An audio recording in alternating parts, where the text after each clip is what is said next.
I would give the advice to make time, set aside time for the mentee and the mentor to get together, because time is so important to have, to sit down and to be able to talk, discuss, and share. And sometimes when you have to do that after hours, it gets not as effective. So to make time, also look at personalities. You know who you're bringing aboard as a new teacher.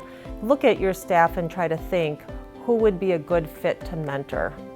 Setting up right at the beginning a good relationship where you know that you're both teachers, you're different people, you'll have different opinions, and right off the get-go knowing that you're going to listen, be a good listener for them when they're having difficult times, but yes, be willing to give them advice to help them, and knowing right away at the get-go that, it's okay, we're two different people.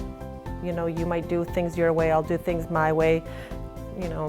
Just work together as a team rather than one being, looked at as higher than the other. I haven't run into a situation myself where I've really butted heads or disagreed with my mentees. I probably would just sit them down and, say, this is how I view it. Do what you want with it, but know these things might happen because of your choice.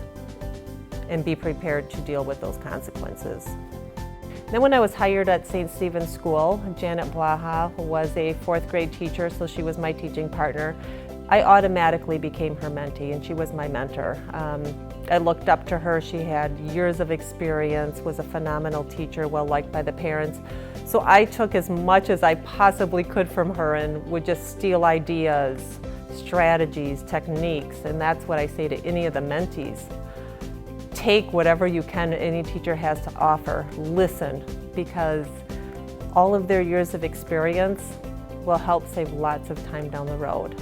Don't be afraid to try to be yourself. So you've been listening to your mentor, taking as much as you can from them, but don't be afraid to be who you are. And if it's not comfortable for you to do what you've been shown to do, it's okay to be you and be confident with it.